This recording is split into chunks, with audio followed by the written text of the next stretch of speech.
Oh, hello. Okay, so it's been but 6 days since the election, and I already feel that I grossly miscalculated the one reason that I wanted to support Kamala Harris and ended up voting for her over Donald Trump, and that is the war in Ukraine. Now, a number of pundits and people and opinions coming out of Ukraine itself just in the past 6 days have colored the picture of the situation of Donald Trump being elected president. And specifically, a YouTube creator named Ryan Macbeth that I've been following pretty much since the Ukraine war had started. He made a video, it's like Thursday or something like that. Anyways, a couple days ago, where he details how, you know, Trump getting into office is actually the more damning scenario for Russia. And I was like, how can that be? J.D. Vance and his stance of like, no more, not 1 ounce of money or munitions from America should ever go to Ukraine and all that other rhetoric he wants to spin. And I'm just like, and Donald Trump saying like, we're going to have a peace plan. We're going to end this war. And I'm going to get both sides to agree to it. Where I'm like, okay, how does surrendering the Donbass, Luhansk, Donetsk, that land bridge to Crimea, how does that benefit Ukraine? And anyway, to make a long story short, uh, he went through how in America in the 1940s, there was a time period where you had obviously a number of factories converted into either munitions or making helmets, making tank parts, et cetera, et cetera. And then once the war ended, you had a period of recession that was, I think, 6-ish years long in America, which I knew there was a recession in America after World War II. And that's to be given because you have so many more people working in factories and the demand for work in these factories, like tens upon tens upon tens of thousands of people. And then all of a sudden the war ends and the demand for these tanks and guns and ammo and helmets, etc., and even just like uniforms and fabric factories being converted into uniform factories, all of a sudden that stops. And then you have the soldiers coming back home and it's like, well, they need work too. And then jobs are slim. So you naturally have a recession in your country. Well, Ryan explained in his video how if this war ends suddenly, abruptly, out of the clear blue, Russia is screwed. Like, how do you deal with having so much of your country being stimulated by the people earning money in these factories that are working 3 shifts 24/7, making artillery, making tanks, making uniforms, etc., just the way you saw in America in the 1940s and the 1930s, to be fair, because they were, even when they weren't in the war, they were sending supplies to Russia and Great Britain, etc. um, how does Russia then survive when the war ends all of a sudden and these factories, you don't have the demand anywhere near as much as you had when the war was going to make tanks and whatnot? Now, granted, I know people are going to be like, well, they have to build up their, their arsenal of stuff. But again, like, you know, that's not going to be exactly years worth of employment work. So what do? The war ended, but guess what? You're sanctioned to kingdom come. And people are like, well, Trump's going to lift the sanctions. People need to realize that just because sanctions get lifted, it doesn't mean that McDonald's goes, okay, everyone go back into your McDonald's in Moscow and Rostov-on-Don and every other oblast in the country. You're back to work now. Like, no. Like BMW, Mercedes, they don't just automatically return to selling cars in Russia and stuff like that. Like the Russian economy and everyone that left them that was an investor from the outside world, they're screwed. That investment isn't just going to magically come back. Like, and that's the thing. Like, Russia is at a stance now where they have to get Ukraine.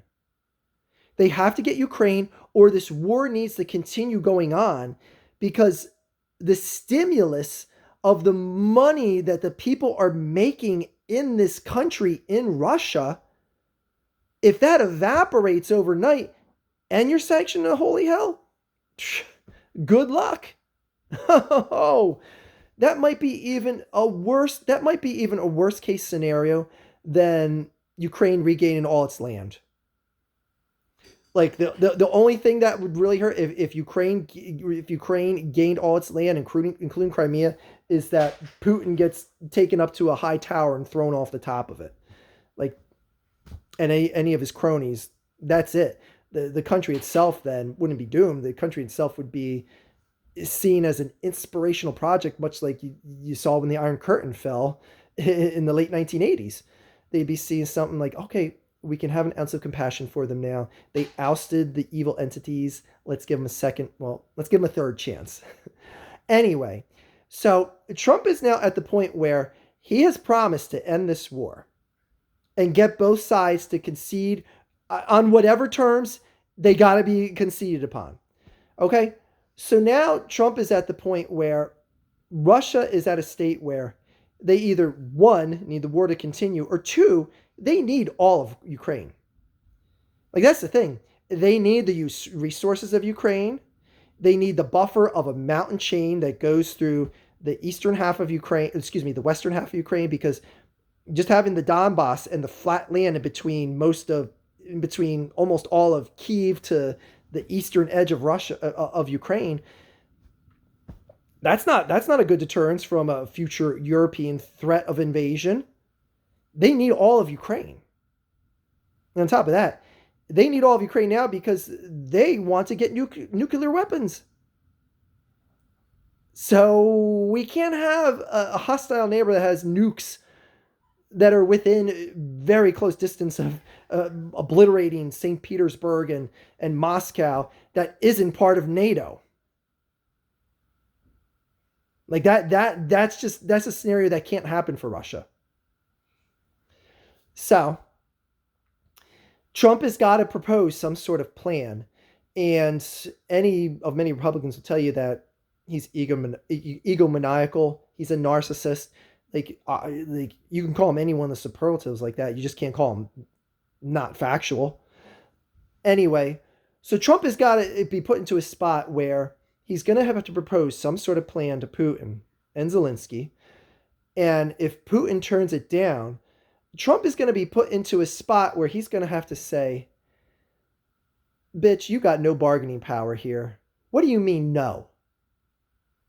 Well, guess what? Plan B is going to go into effect, and we're going to give Ukraine enough arms to blow you and Kim Jong-un's people back to Moscow.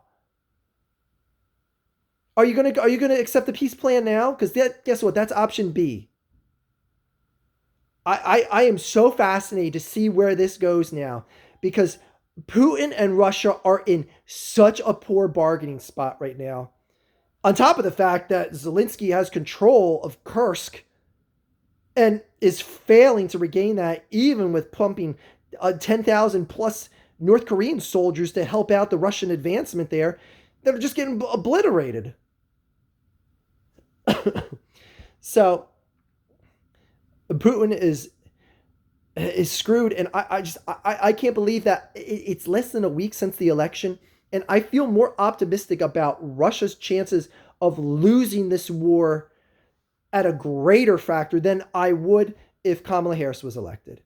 And I wish more people like Ryan McBeth would have explained things a bit more clear before this election, because I think Trump would have won because they would have won over people like me. Again, and I'm not sitting here being some Trump loyalist that are about to put a MAGA hat on or anything like that, because I think he's a scumbag and the party's a scumbag on a bunch of levels. But anyway, if it came down between the two evils and I saw that Trump was going to help annihilate Russia by either making Putin stop fighting and suffer in the misery that they started with starting this war, or potentially accept a counter that's going to be, well, guess what? We're just going to have to do what Biden didn't do, and arm Zelensky to the teeth and give him what he's always wanted. Just give me more munitions. Give me more weapons. That's all Zelensky said since day one. I don't need a ride out of Kyiv. I need more weapons. That's what he said from day one. I can't. I can't believe it. I can't believe it. I can own up and say now. Granted, nothing has happened yet. I'm not patting Trump on the back yet, but just looking at things now, boy, if Trump gets this war to end, Russia is screwed. Russia is screwed. And honestly, if this war ends and Russia goes into turmoil, who is going to bat one eyebrow at Ukraine if they say, guess what? We're marching our troops in and taking Crimea. We're taking Luhansk. We're taking Donetsk. We're taking every other square inch of the country that Russia took from us. Who's going to bat an eye at that? Who's going to say, like, Trump? Well, maybe Trump will speak. Sorry, I say, hey, Zelensky, don't do that. Don't do. It's already done. All right. Oh well, Russia guessed they had that coming. And it's bizarre because, like I said, you hear J.D. Vance speak the anti-Ukraine rhetoric and not wanting to give Zelensky any money or munitions and all that stuff. And I'm just like, was this like a 3D chess move, knowing that Trump knows that Russia helped finagle its way into the election 8 years ago against Hillary and influence that election, and therefore be loyal so the Russian propaganda machine up to his election would help him get elected? Like I'm starting to wonder that now, if it was just all fake bluster, or not bluster, but fake appreciation of Russia. Like he never said, Trump never said one critical thing about the Ukraine war in the past 3 years, critical to Russia. He said more critical things to Zelensky. He's kissing up to Russia. There's no propaganda machine in in Ukraine that's going to help him get elected. There is in Moscow. I mean, hey, I can admit a smart move when I see a smart move. That's a smart move. He kissed the butt of Russia because Russia could help him beat Kamala Harris.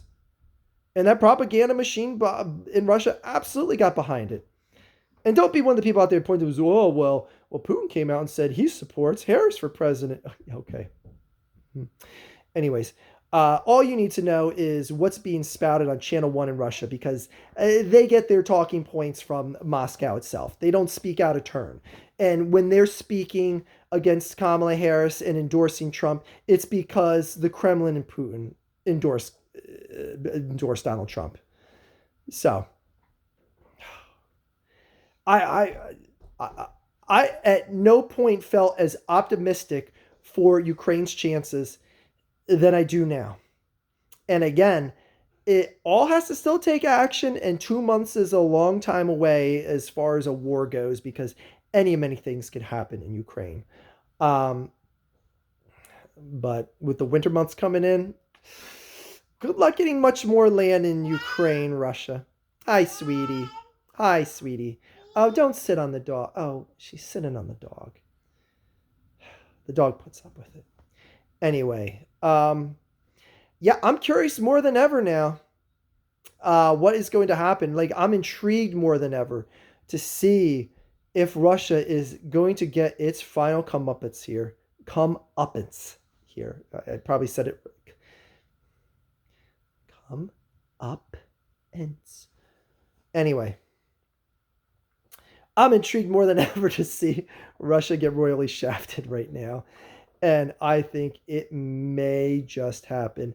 And it may happen in a way that me and a lot of other people that were pro-Ukraine did not see coming. And another thing that I'll end with this point is, word is coming out that the optimism from Ukrainian troops themselves is at an all-time high, because number one, they're tired of fighting as much as anyone else. But two, they think there is going to be an ultimatum that is going to benefit Ukraine. Because I'm sure they know well as anyone else that Russia's screwed if they have to stop fighting right now, that their economy is mega screwed, and that even if they're forced to give up, that it just could be an all-time backfire for Russia. Because they, again, Russia needs Ukraine. They don't just need the Donbass. That's not why they got into this war. It's just, oh gosh. Anyway, um again, I don't want to say I'm looking forward to seeing war and more people dying, and I don't want to make it sound like that, but I'm looking forward to Ukraine being the victor now more than ever. And I feel, like I said, more than any point, that I feel that it's more likely. And it's less than a week since I voted against Trump solely because of the issue of Ukraine that I'm saying that now.